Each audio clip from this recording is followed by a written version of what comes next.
Oke, kita masuk ke modul 3. Kalau kalian sudah punya modul, saya rasa sudah punya ya, sudah dikirim. Bisa sambil dicek di bukunya. Pengolahan informasi dan persepsi konsumen.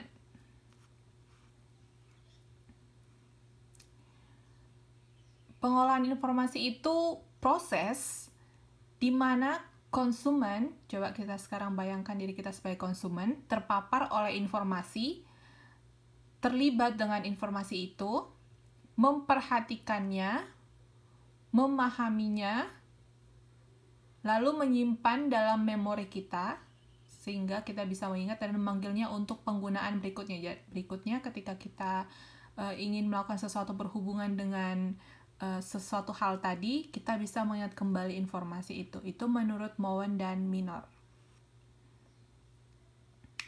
Kalau persepsi, menurut kalian apa sih persepsi itu?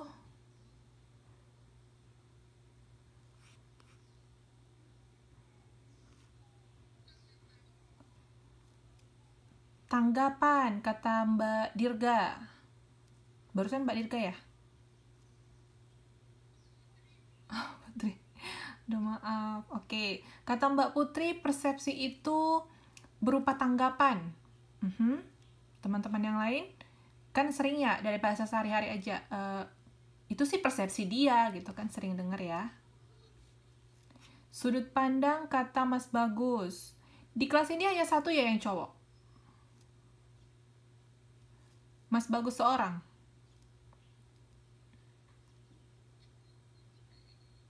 Kayaknya iya. Satu angkatan cuman Mas Bagus ininya, yang paling ganteng. Yang lain cantik semua gitu.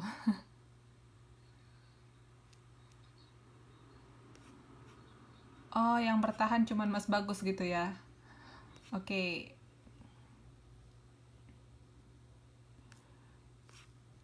Ya.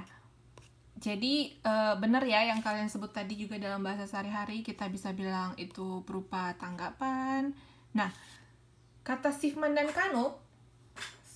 Kanuk ini sering kita dengar juga namanya di ahlinya di perilaku konsumen, mempelajari perilaku konsumen. Dia bilang persepsi itu proses yang dilakukan individu untuk memilih, mengatur, dan menafsirkan stimulus ke dalam gambaran yang berarti dan masuk akal. Jadi katanya persepsi itu ketika ada proses kita sebagai individu memilih stimulus yang mana lalu kita tafsirkan berupa seperti kita memberikan tanggapan tentang itu, menanggapinya. Itu kata Sifman dan Kanuk. Ada 5 tahapan informasi. Yang pertama pemaparan, yang kedua perhatian, yang ketiga pemahaman, lalu selanjutnya penerimaan dan retensi. Urutannya seperti itu ya, nggak bisa meloncat-loncat. Oke, kita lihat apa aja itu pengertiannya dari 5 tahap pengolahan informasi. Jadi, ketika kita menerima suatu informasi dan kita bisa mengingatnya, itu dia melewati dari 5 perjalanan. Panjang juga perjalanan informasi ini ya. 5 proses pengolahannya. Jangan lupa ya, yang pertama pemaparan, yang kedua perhatian, yang ketiga pemahaman, penerimaan, dan retensi. Nah, begini kira-kira ketika informasi itu diolah kepada otak kita. Yang pertama itu dia dimasukkan stimulus. Nah, ini gambarnya ada juga di buku dari Angel, Blackwood, dan Minard. Ketika ada stimulus yang dimasukkan, stimulus ini berupa rangsangan.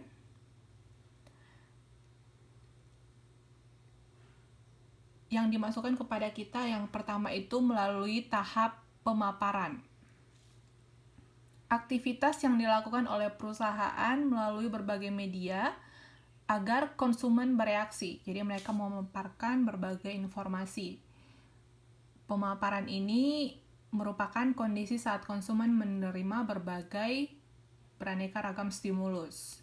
Jadi stimulusnya itu bisa dalam berbagai bentuk. Pemaparannya ini dilakukan secara terus-menerus, tetapi pemaparan yang terlalu berlebihan juga akan menyebabkan konsumen bosan. Jadi kita sebagai pemasar, mereka juga harus tahu sampai di mana informasi itu dipaparkan gitu. Jadi stimulus itu bisa dalam bentuk produk, merek, kemasan, iklan, nama produsen gitu. Jadi ini semuanya bentuk stimulus ya.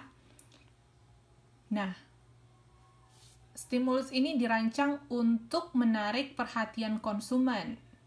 Contohnya iklan-iklan yang ada di TV, itu semuanya adalah bentuk stimulus untuk menarik perhatian kita. Sehingga kalau ada iklan, kita bisa tahu, oh mereknya seperti ini, dia diproduksi dan lain-lain. Pokoknya mereka memberikan informasi apa saja yang mereka mau agar konsumen tahu, dan mereka masukkan dalam bentuk iklan. Itulah stimulus yang mereka berikan dan ditayangkan di TV atau di radio, kalau di radio atau di sosial media juga. Dan itu semuanya bentuknya stimulus ya.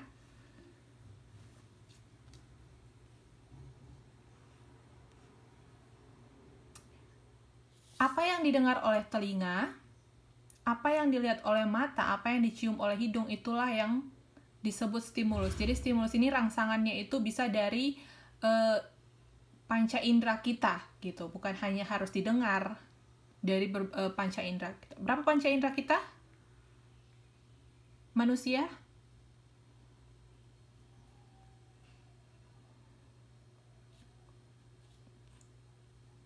Ada berapa panca indera manusia? 5. Nggak ada yang 6 di sini ya. Ada yang 6? Oh, Mas Bagus 6 panca inderanya. Dia bisa mendapat informasi dari satu bentuk lagi gitu. Oke, jadi dari panca indera kita itu stimulusnya itu bisa kita rasakan rangsangannya itu dalam bentuk apa saja. Lalu stimulus ini akan diproses oleh otak untuk diubah atau diolah menjadi informasi. Contohnya ketika kalian mencium, contohnya pakai indera penciuman ya, mencium suatu aroma gitu kan, lalu itu diproses oleh otak sehingga kalian bisa diolah informasinya, aroma bakso gitu.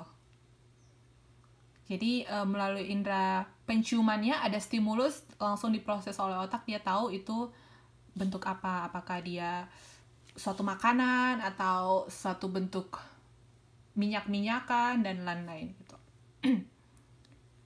Sejauh ini semua panca indera kalian masih aktif ya? Ada yang sudah, ini panca inderanya sudah tidak mempan lagi sama beberapa bentuk stimulus? Atau ada yang sangat aktif? Aktif banget katanya. Ada aroma sedikit aja atau ada bunyi-bunyi sedikit saja sangat sensitif gitu. Ada yang memang pendengarannya itu kalau dikasih bunyi jarum jatuh katanya, jarum jatuh juga terdengar gitu. Oke. Nah, jadi stimulus tadi merangsang ke panca indera kita dan memberikan yang namanya sensasi. Di pemaparan ini ada yang namanya sensasi. Nah, jika dari pemaparan yang diberikan oleh perusahaan, produsen menimbulkan reaksi dari konsumen, maka itulah yang dinamakan sensasi. Jadi sensasi ini seperti reaksi ya, reaksi dari konsumen. Contohnya ketika seorang mencium aroma masakan yang lezat, maka dia akan bereaksi mengarahkan hidungnya ke sumber aroma tadi. Respon langsung dan cepat dari panca indera terhadap stimulus itu, contohnya konsumen yang tinggal di kota dapat tetap tidur walaupun suasana bising. Sedangkan yang tinggal di pedesaan akan sangat sensitif jika suasana bising. Kalau kalian masuk kategori yang mana ini? Respon kalian, panca indera kalian terhadap bunyi, bising.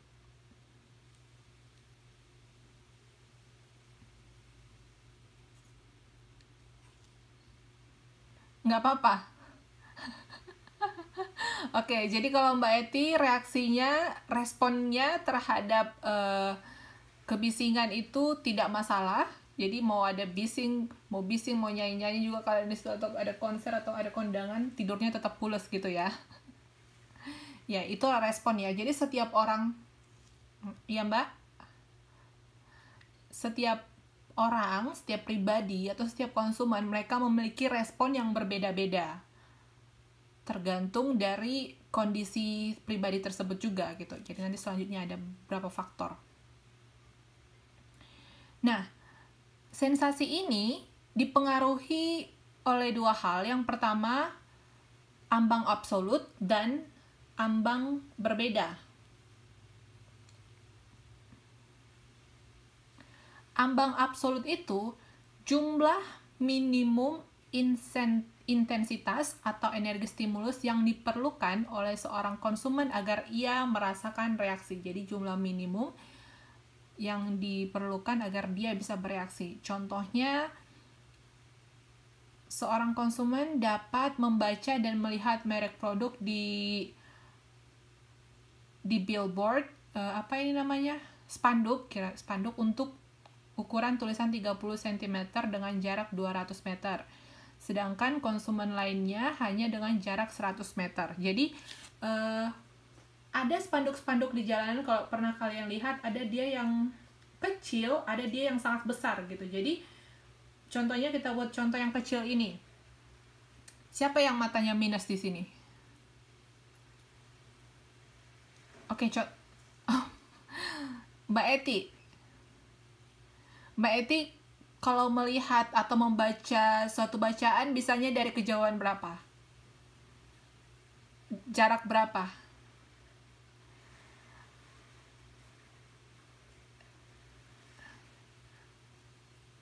1 meter. Waduh, ya jadi kalau Mbak Eti nih, kalau misalkan dibuat iklan di spanduk-spanduk di jalan gitu kan, nah dia tulisannya ada yang kecil, ada yang besar, karena setiap orang itu, misalkan Mbak Eti, dia nggak akan merasakan sensasi berupa respon, karena dia juga nggak lihat gitu. Jadi kalau ambang absolutnya Mbak Eti ini kira-kira 100 meter gitu. Misalkan teman-teman yang lain dari jarak kemana, berapa kejauhan aja dia bisa baca gitu, tergantung hurufnya juga ya. Nah, jadi itulah yang dikatakan ambang absolut. Jadi untuk pemasar, dia harus tahu dalam spanduk itu dia mau buat ukuran berapa, intensitasnya itu bagaimana, agar ini bisa memberikan stimulus kepada semua yang melihat gitu. Mereka bisa melihat dari kejauhan mana gitu, kejauhan berapa gitu. Karena kalau misalkan mereka buat di situ gede, terus kata-katanya atau kalimat-kalimatnya kecil-kecil, nggak ada yang bisa baca, nggak ada yang bisa memberikan respon, sia-sia dong ya. Jadi pemasar itu juga mereka harus memperhatikan ambang absolut, jadi jumlah minimum intensitas agar memberikan respon kepada sensasi kepada konsumen gitu. Dan kalau yang gambar yang pertama ini, kalian ada lihat gambar ini dari 3 orang, besar ya.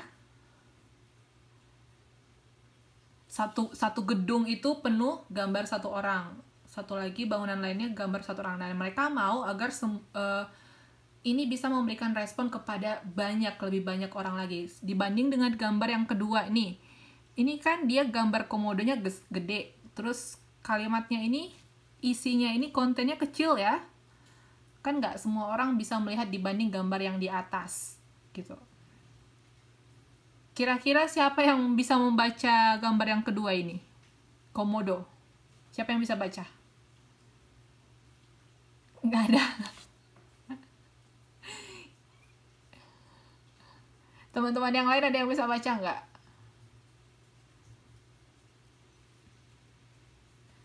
Coba saya tambahkan. Blur ya? Oke lah, berarti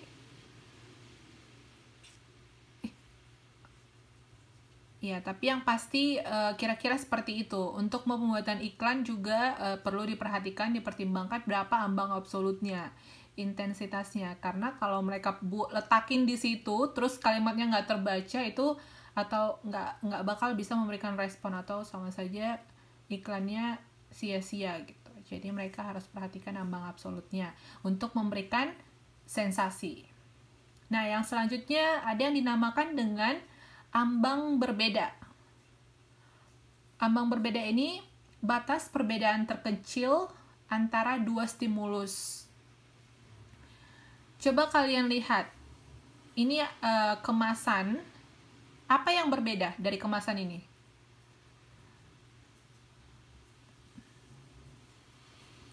Kalau ada yang berbeda, kasih tahu saya.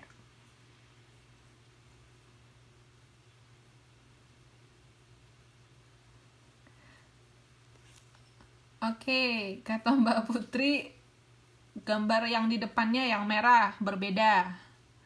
Apalagi? Oke, iya, benar.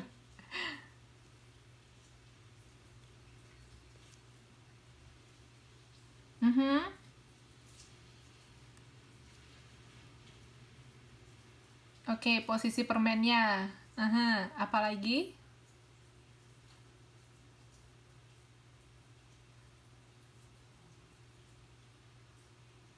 Tulisannya, oke.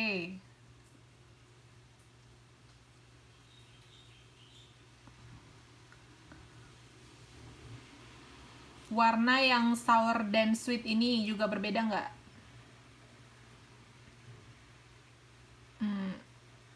Ada lagi yang kalian perhatikan?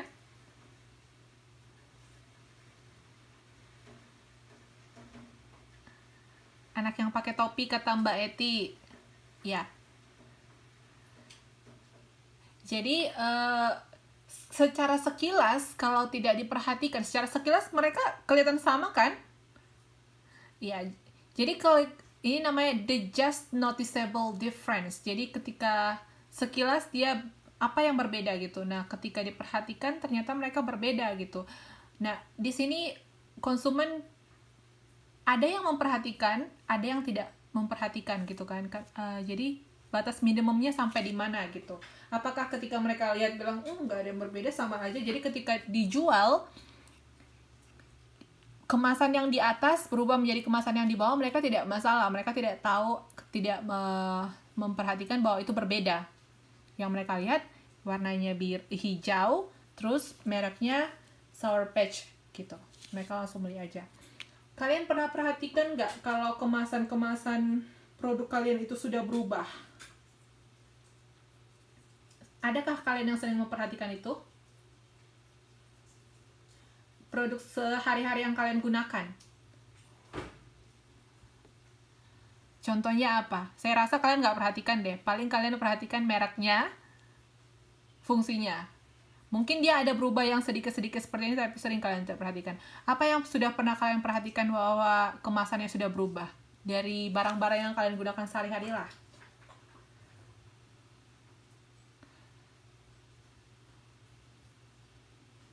Nggak ada ya? Nggak ada kan? Nggak ada yang diperhatikan. Oke, padahal banyak sekali produk-produk itu dia sudah berubah. Tunggu ya.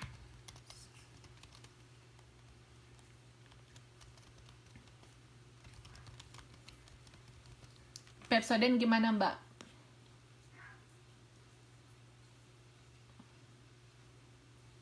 Sekarang ya, jadi iya banyak juga Pepsodent, terus Fair and Lovely, sampo Sunsilk. Kalau sampo Sunsilk waktu itu saya lagi pakai itu dan dia berubah. Dia memang tidak berubah total, cuman dia ada yang berubah kayak modelnya gitu. Jadi memang waktu itu saya memang benar-benar perhatikan.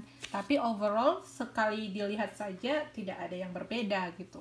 Nah, disinilah yang namanya ambang berbeda gitu. Batas perbedaan terkecil antara dua stimulus yang dirasakan berbeda gitu. Ada yang memang tidak melihat itu berbeda, tapi sebenarnya mereka melakukan perbedaan. Dan untuk melakukan seperti ini juga akan mempengaruhi konsumen gitu. Ada pengaruhnya. Untuk di pelajaran selanjutnya kita akan pelajari bahwa ada satu brand, mereka mengubah bentuk kemasannya, bukan mengubah, cuman dari segi posisi saja. Itu kalau nggak salah saya jus seperti orange juice. Nah, dia orange juice. Nah, nanti saya nggak ada gambarnya sekarang. Nah, yang orange juice ini ketika dia mengubah bentuk kemasannya, overall sama seperti ini juga, warnanya tetap dan itu tidak terlalu terlihat. Hanya saja ketika dia mengubah desainnya itu, mereka kehilangan banyak sekali pelanggan gitu. Karena mereka bilang dari segi kemasannya itu mereka sangat signifikan, karena yang pertama dia letakin jeruk segar. Di gambar yang kedua dia nggak letakin jeruk segarnya lagi, tapi semuanya sama untuk kemasannya, hanya dia buat jadi air jusnya aja, air jeruknya, nggak ada lagi jeruknya gitu. Jadi itu memang benar-benar merubah kondisi penjualan mereka gitu. Jadi untuk hal-hal seperti itu, ketika perusahaan mau melakukan satu perubahan, mereka harus tahu juga mempertimbangkan ambang berbeda ini yang akan diperhatikan, karena ketika itu sangat besar bisa mempengaruhi penjualan mereka gitu. Kalau sekilas seperti ini kan tidak ada yang berbeda, jadi kita masih merasa dan bahkan tidak memperhatikan. Kayak kalian yang sehari-hari juga tidak ada yang pernah memperhatikan bahwa kemasannya itu sudah berbeda. Padahal kalau kalian lihat secara rinci, banyak sekali produk-produk itu mereka sudah melakukan perubahan dari segi kemasannya atau dari segi isinya. Tadinya yang isinya 100 gram, bisa saja sekarang isinya sudah jadi 95 gram gitu. Ada yang pernah memperhatikan isinya, jumlahnya? Harganya sama-sama 10.000 harga minyak contohnya. Yang pertamanya dia 1 kilo, sekarang sudah 950 gram gitu. Mungkin karena kalian lihat harganya sama, terus kemasannya sama, padahal isinya sudah berbeda gitu. Kalau ada yang bisa perhatikan, ada yang tidak memperhatikan.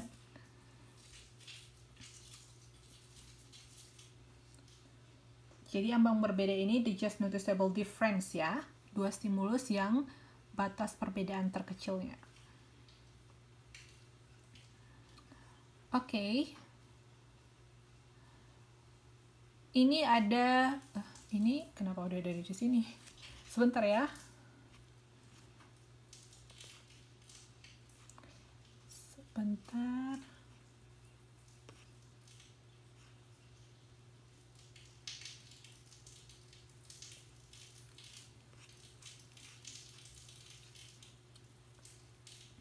Nah, selanjutnya kita masuk ke tahap perhatian. Tadi tahap pengolahan informasi yang pertama, pemaparan, berbagai cara pemasar melakukan untuk memaparkan informasi kepada konsumen gitu. Jadi mereka harus memperhatikan beberapa hal agar informasi tadi memberikan sensasi kepada kita. Nah, selanjutnya tahap informasi itu perhatian.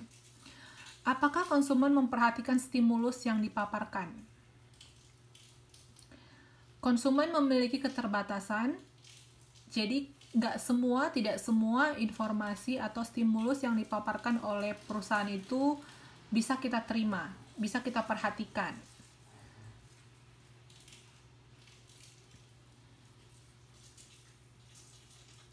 Pernah nggak kalian lagi nonton film, contohnya nonton film apa? Cinta Fitri ya, lagi nonton film Cinta Fitri, terus lagi iklan.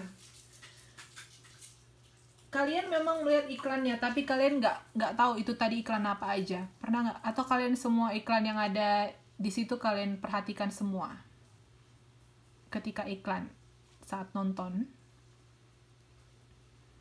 Apakah iklannya kalian perhatikan semua? Enggak. Apakah ada yang kalian perhatikan dari iklan itu? Misalkan dari 10 iklan ada 1 yang kalian ingat gitu.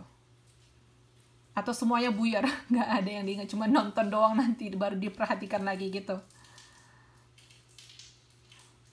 Aduh, kasihan sekali.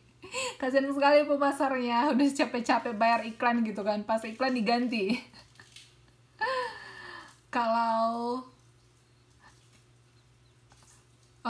Kalau di YouTube kan ada yang boleh nggak di skip tuh, harus tunggu 5 detik gitu. Ada nggak yang kalian ingat dari yang 5 detik itu? Atau tadi dia buat karikatur apa? kartunnya bentuknya apa gitu. Tidak ya, karena kalau saya ada sih iklan yang saya ingat gitu, kalau memang harus ditonton gitu kan, karena kan kadang dia ada yang 10 detik tidak bisa di skip, jadi ada yang saya perhatikan. Oke. Nah, selanjutnya, tidak semua konsumen itu akan memperhatikan informasi yang dipaparkan oleh pemasar. Karena konsumen menyeleksi stimulus mana yang akan diperhatikan. Karena kita sebagai konsumen, kita seleksi yang mana yang mau kita lihat, yang mana yang mau kita tonton, kira-kira seperti itu, yang mana mau kita dengar.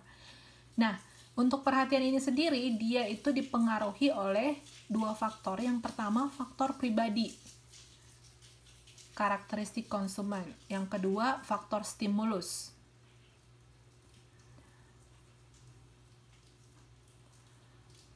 Faktor pribadi ini karakteristik konsumen yang muncul dari dalam diri kita yang memotivasi, yang terdiri atas motivasi dan harapan. Jadi seperti yang kita pelajari minggu lalu, motivasi ya, kita udah belajar motivasi minggu lalu. Nah, apa yang menjadi motivasi kita itu yang biasanya akan menarik perhatian kita.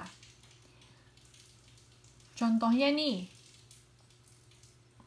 faktor pribadi ya. Contohnya ketika kita lagi lapar. Jadi kalau ada stimulus-stimulus yang berkaitan dengan makanan, biasanya akan diperhatikan gitu.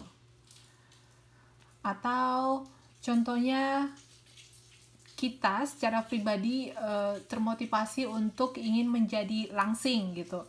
Jadi ketika ada informasi-informasi tentang menjadi langsing, maupun itu minuman atau bentuk-bentuk olahraga lainnya, itu pasti kita akan memperhatikan. Nah, ini selanjutnya dia ingin menambah berat badan. Jadi dia memperhatikan stimulus-stimulus, bisa itu berupa iklan atau apa saja yang membantu dia untuk mendapatkan informasi mengenai cara menaikkan berat badan, kira-kira seperti itu. Kalau saat ini apa aja stimulus yang kalian perhatikan?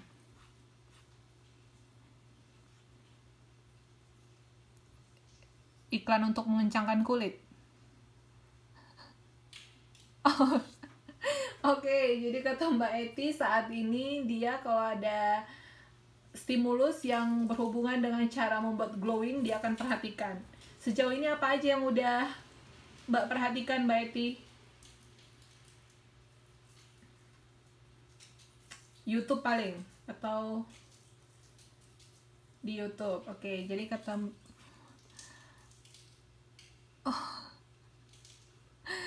Mbak Eti, dia udah langsung nyari-nyari. Oke, jadi saat ini ada motivasi atau harapan Mbak Eti, dia pengen jadi glowing. Jadi kalau ada misalkan iklan atau informasi apa saja itu yang berhubungan dengan cara membuat glowing, dia akan langsung memperhatikannya gitu. Oke, kalau yang lain? Kalau teman-teman yang lain ada mau share, bisa ketik deh.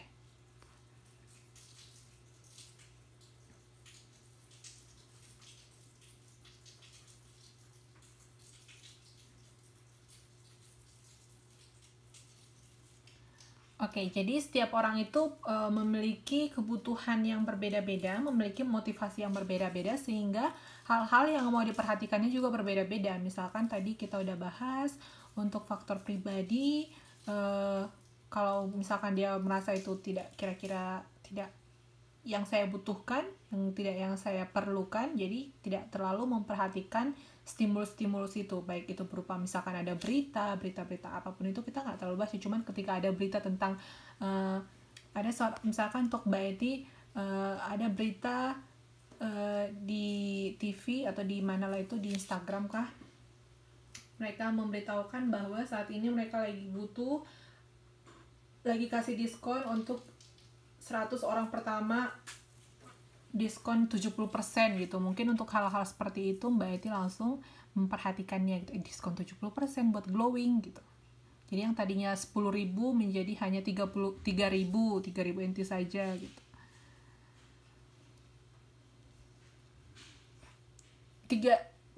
Berapa yang mahal? 3.000. Kan 3.000 udah diskon, udah murah. Itu murah loh. Saya kemarin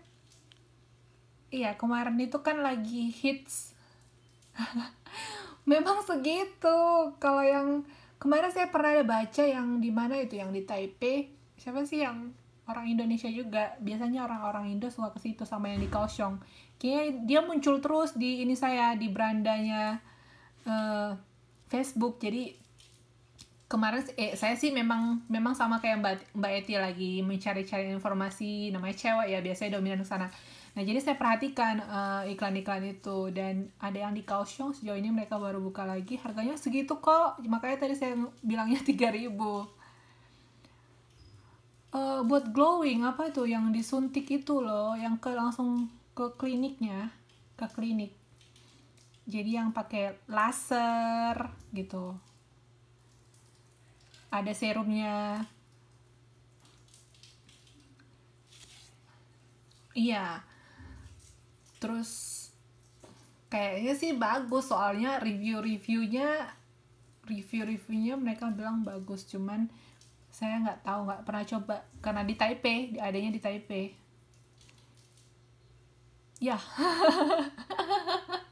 Mbaknya lah yang kesini gitu, atau coba dulu itu baru nanti kabari saya kalau misalkan Bu saya udah glowing gitu kan.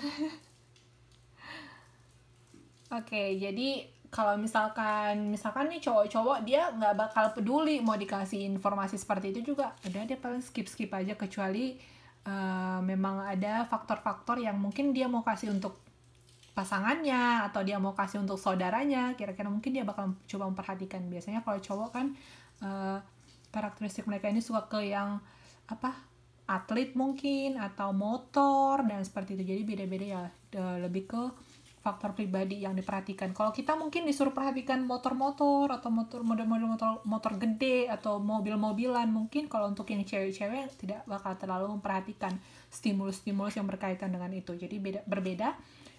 Untuk perhatian itu tidak semua konsumen memperhatikan stimulusnya. Jadi konsumen menyeleksi stimulus mana yang akan diperhatikan, dan itu dipengaruhi oleh faktor pribadi. Selanjutnya faktor stimulus.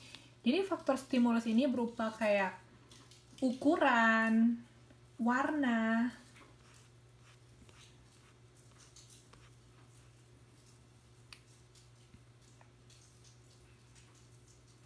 ya ini tadi dia motivasi itu sebagai faktor pribadi yang akan mempengaruhi kualitas perhatian kita. Jadi ketika kita memiliki kebutuhan atau keinginan yang belum terpenuhi, ini flashback dari minggu lalu, ini akan memberikan kita dorongan. Nah, ketika kita memiliki dorongan dari dalam diri kita, ini akan cenderung memberikan kita untuk memperhatikan hal-hal stimulusnya. Dan ketika kita memperhatikan, lalu kita akan menseleksi informasinya. Nah, untuk faktor stimulus dia ada beberapa. Yang pertama itu kontras. Kira-kira ketika ada yang seperti ini, menarik perhatian kalian nggak untuk dibaca kontrasnya ini? Ini iklan Pepsodent. Kalau misalkan Pepsodent lagi iklan, dia kasih seperti ini, menarik perhatian kalian nggak untuk bacanya? Gigi menjadi lebih putih dalam seminggu gitu. Kalau mungkin zaman dulu ini sudah oke ya, cuman kalau sekarang dikasih yang seperti ini, mana ada yang mau perhatikan, benar nggak? Karena sekarang sudah lebih canggih ya. Bahkan sekarang iklannya pun bukan hanya gambar, sekarang sudah bentuk video, sudah bentuk aksi-aksi gitu. Jadi kalau misalkan seperti ini, biasanya kalau dikasih seperti ini, karena dari segi kontrasnya juga dia sangat buram, nggak bakal menarik perhatian. Cuman berbeda, ada konsumen yang bisa yang mau memperhatikan ini gitu. Nah, selanjutnya intensitas. Ini iklan Pepsodentnya. Kalau yang seperti ini masih menarik nggak menurut kalian?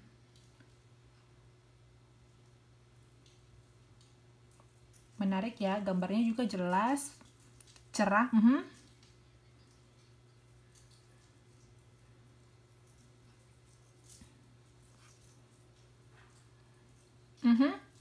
Iya Mbak.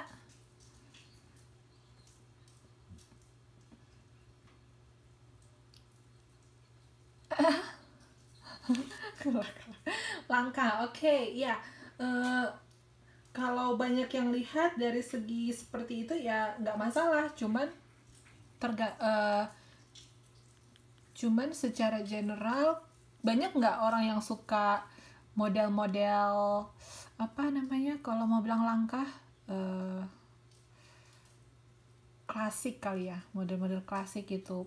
Pasti ada beberapa gitu, nggak semua, tapi sekarang kan anak-anak maunya dia yang cerah, terus pencahayaannya kalau mau update foto aja mereka lebih milih update foto yang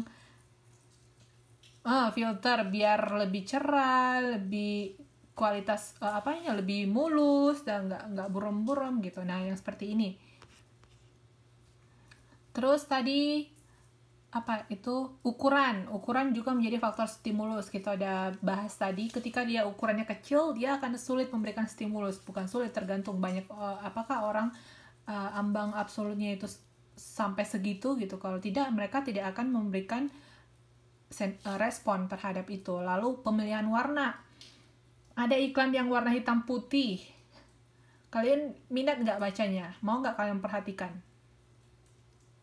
ya, dibanding dengan iklan yang berwarna gitu. Lalu dari intensitasnya, apakah dia cerah, jelas, atau dia buram-buram gitu. Kalau buram-buram, bolo-bolo, mau dilihat menarik juga enggak gitu ya, karena ada beberapa untuk menarik perhatian gitu. Jadi untuk menarik perhatian itu, hal-hal ini perlu diperhatikan oleh pemasar untuk menjadi faktor stimulusnya. Posisinya bagaimana? Apakah posisinya sudah sesuai untuk dilihat gitu, atau dia posisinya terlalu ke bawah atau terlalu ke atas mungkin? Karena kan kalau misalkan nih mereka membuat spanduk di jalanan, dia tinggi banget di atas, siapa yang mau lihat gitu. Jadi mereka harus memperhatikan faktor-faktor ini yang masuk ke faktor stimulus. Oke. Nah, kita lihat nih.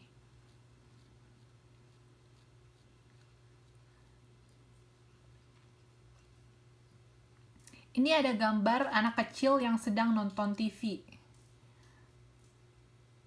Bagi anak kecil ini, tayangan ini yang ada di TV ini menarik perhatiannya. Makanya dia memperhatikan gitu. Sekarang kita masuk ke tahap perhatian ya. Ini juga ada gambar seekor anjing. Dia tertarik dengan tayangan yang ada dalam TV.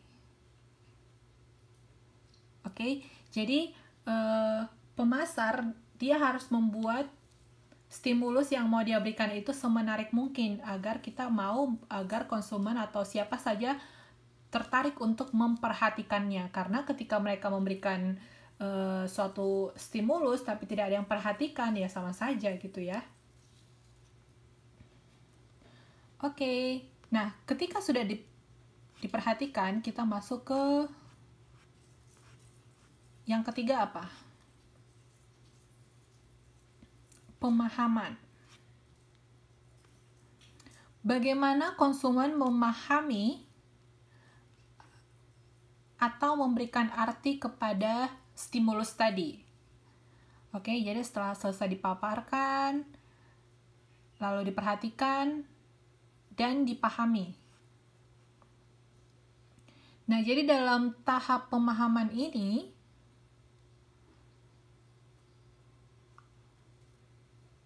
pemaknaannya bergantung kepada bagaimana stimulus diklasifikasikan dan dielaborasi dalam kaitannya dengan pengetahuan konsumen. Pernah nggak kalian nonton iklan terus kalian nggak ngerti? Ini iklannya maksudnya ngapain sih gitu?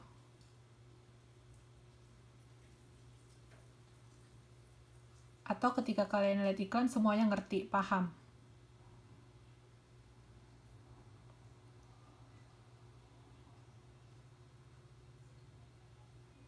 Aduh, masa nggak pernah perhatikan iklan? Mbak Eti kejam sekali dirimu. Kalau teman-teman yang lain pernah nggak pas nonton terus bingung, ini maksudnya iklannya ngapain sih gitu? Pernah nggak mengalami seperti itu? Contohnya waktu iklan apa, Mbak?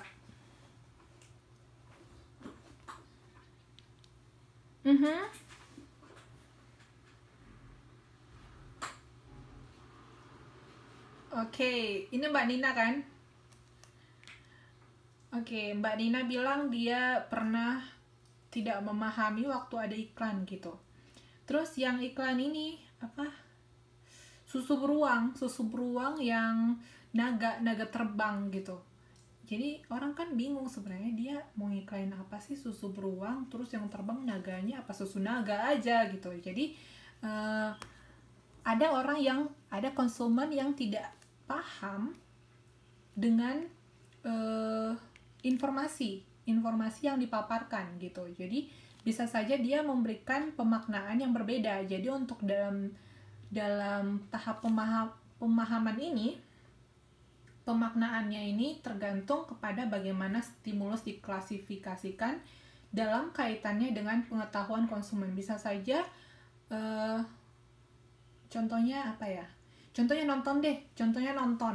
Bisa saja pemahaman saya tentang film barusan itu seperti ini, terus teman saya bilang yang lain gitu.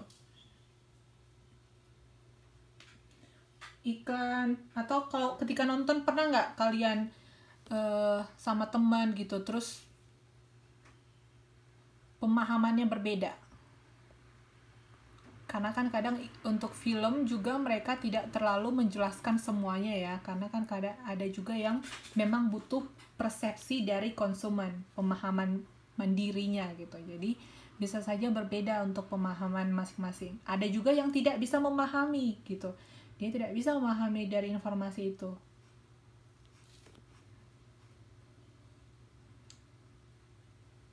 Kalau tadi kata Mbak Nina, dia ada sedikit kurang paham dari iklan rokok gitu. Ini maksudnya iklan apa sih gitu. Dari terakhir oh udah muncul rokoknya gitu, ternyata iklan rokok gitu. Karena kan itu tergantung dari bagaimana pemahaman konsumennya. Ada juga yang tidak sukses untuk dipahami, dan di situ pemasar harus benar-benar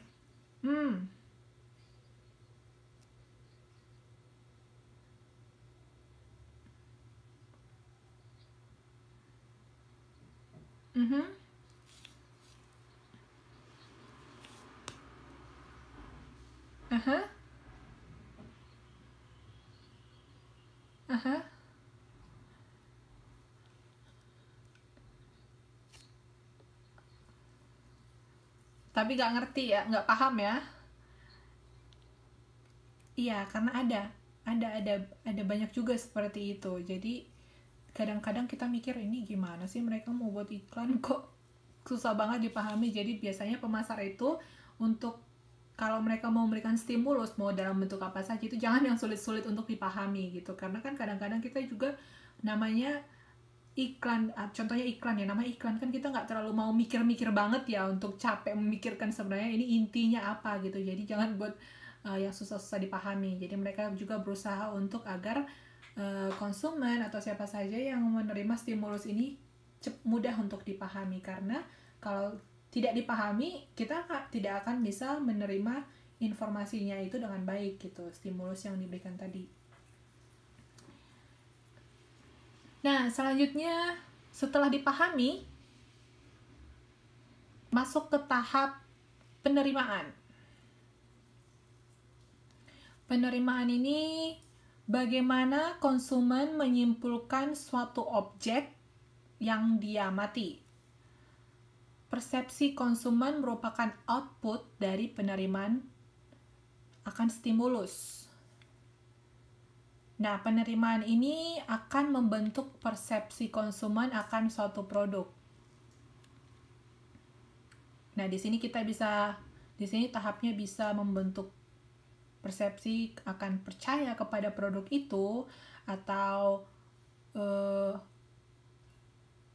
akan melakukan pembelian gitu. Jadi ketika kita sudah sampai di tahap penerimaan ini, di sini membentuk persepsi.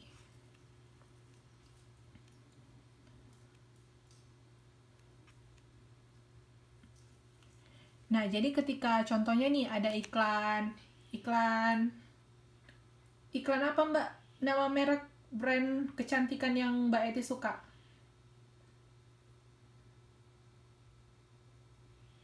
SK2. Oke, jadi contohnya lagi ada iklan SK2 ya. Terus dia memaparkan informasinya, dan dari iklannya ini dibuat semenarik mungkin. Jadi mereka meng-hire, dan kebetulan dalam iklan ini pemainnya juga idola-idolanya Mbak Eti, jadi benar-benar sangat menarik perhatian. Lalu mereka menunjukkan manfaatnya dan lain-lain dari proses penggunaan, dan selanjutnya hasilnya, reviewnya di situ. Jadi dia memberikan informasinya itu dengan secara detail dan hasilnya juga jelas, dan mereka juga membuat seinovatif mungkin bagaimana perkembangan mulai dari before after, kira-kira seperti itu ya, dari penggunaannya. Dan ketika itu menarik perhatiannya Mbak Eti, terus dia paham, lalu dia membuat persepsi, lalu dia bisa menerima informasi itu. Oke, berarti dan saat melihat iklan SK2 tadi, Mbak Eti ini memberikan persepsi yang bagus dari produk SK2-nya, lalu dia bisa melakukan pembelian gitu. Jadi pernah nggak kalian membeli sesuatu hanya karena lihat iklannya? Aku lihat iklan kemarin, aku suka, dia bilang itu, lalu aku beli gitu. Dia nggak ada cari review dan lain-lain, dia hanya lihat iklannya aja. Atau bisa iklan di Facebook. Jadi ketika ada dikasih video lewat Facebook atau promo-promo atau live gitu, dia langsung beli. Contohnya apa Mbak? Baju.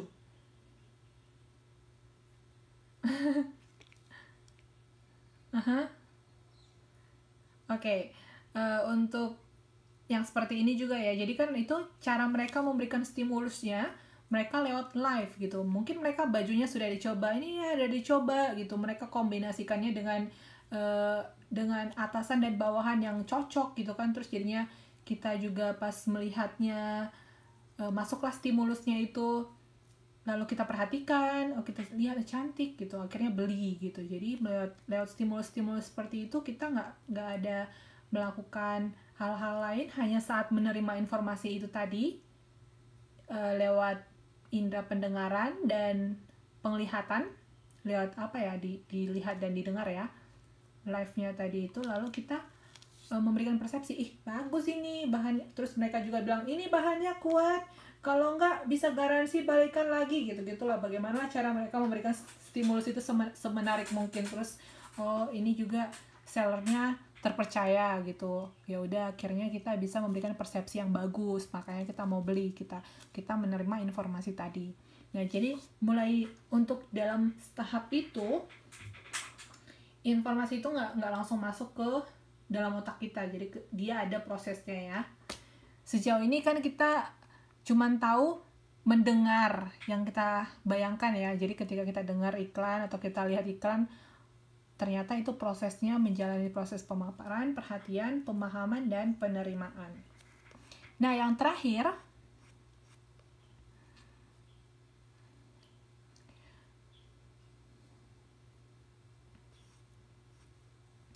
retensi. Retensi ini bagaimana output dari pengolahan informasi masuk ke dalam memori kita. Jadi ketika informasi tadi itu bisa kita terima, dia belum tentu masuk ke memori jangka panjang kita gitu. Nah, retensi ini proses memindahkan informasi ke memori jangka panjang, long term memory ya. Dan otak kita ini terdiri dari 3 sistem penyimpanan. Yang pertama sensory memory, sensory, yang kedua short term memory, yang ketiga long term memory.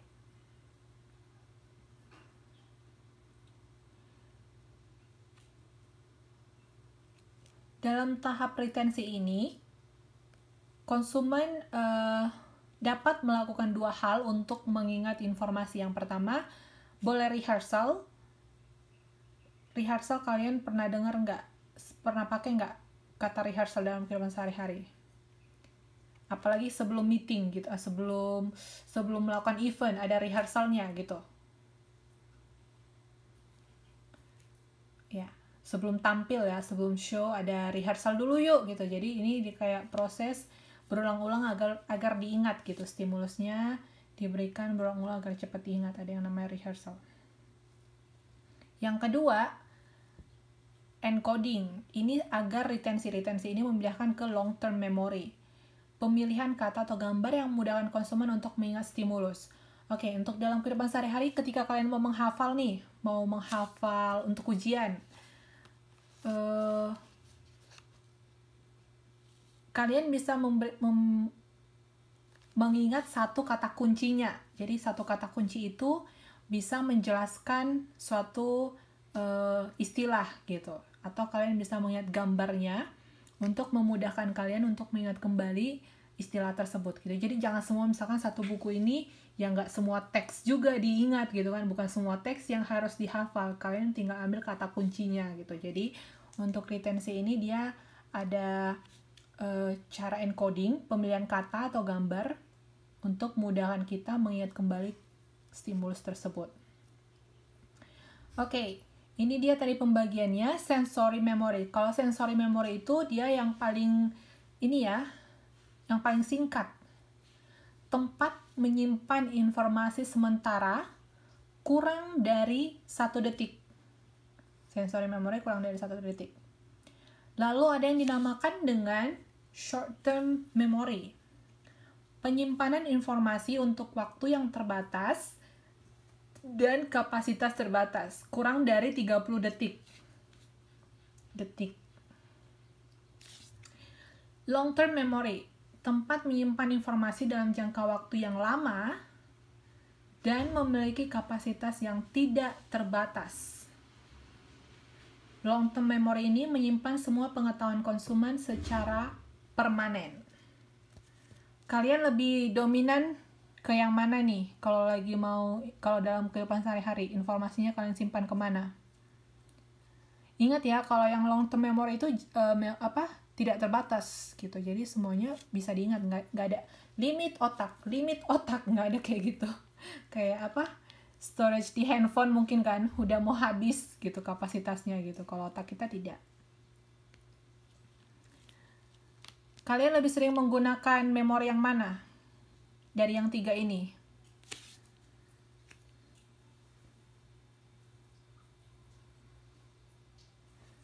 Short term memory. Kenapa Mbak Eti? Sekilas.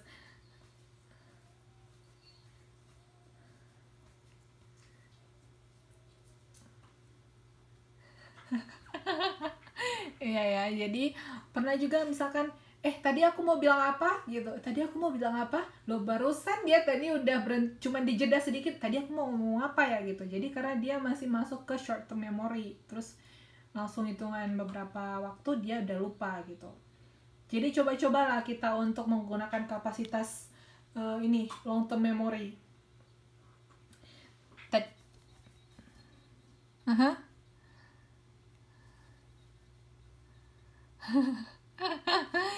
Makanya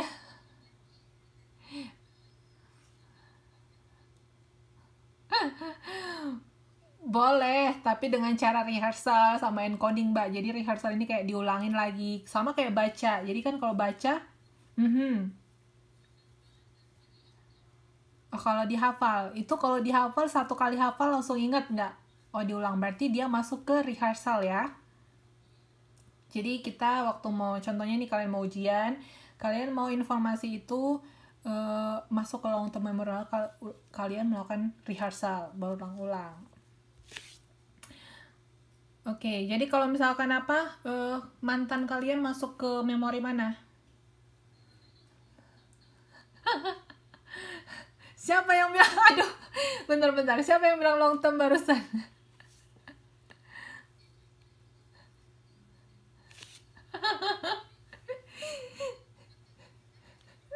Yang bilang masuk ke tong sampah siapa?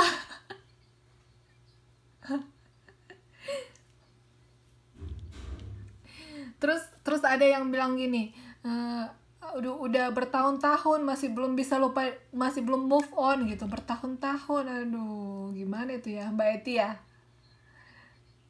Iya, kan ada loh ya teman-temannya gak, kamu udah sampai 3 tahun belum move on gitu. Waduh.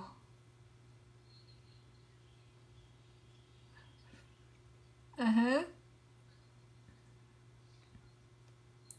Oh iya.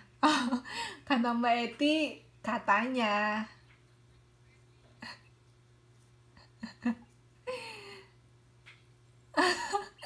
Ya, sangat mungkin bisa sangat berkesan, sangat menarik, jadi memberikan sensasi, reaksi. Jadi dia masuk ke long term ya.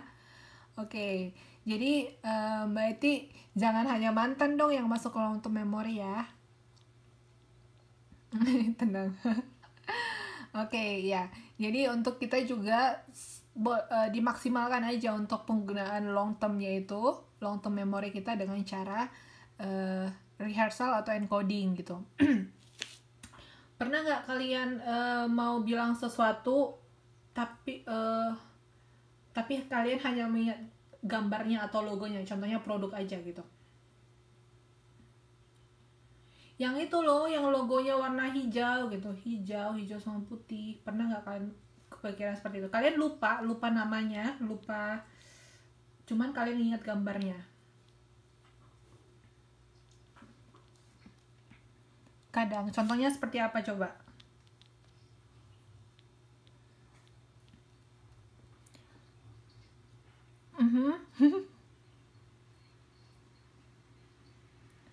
Oke.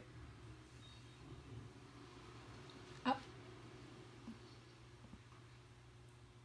gimana?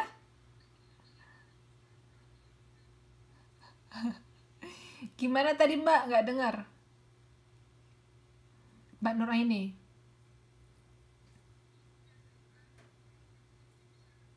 Hmm, iya.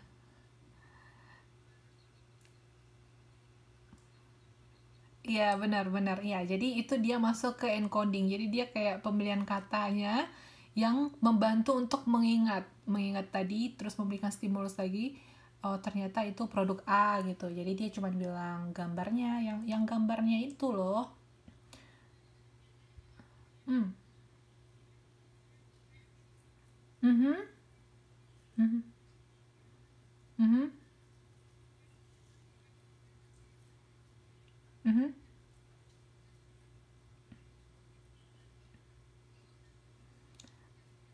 Ya. Mhm. Ya, oke. Itu juga boleh. Ya, boleh juga. Jadi dia nggak perlu menjelaskan, yang pasti dia mengingat eh itu tadi fungsinya untuk apa. Cuman dia taunya itu kuning gitu. Jadi nggak perlu bilang itu loh sunstick yang untuk ini meluruskan yang udah ada maskernya. Nggak perlu jadi bilang sunstick kuning aja gitu. Tapi dia udah ingat kalau yang sunstick kuning itu dia itu fungsinya tadi untuk eh, meluruskan rambut, menyuburkan gitu, menguatkan dan lain-lain. Oke.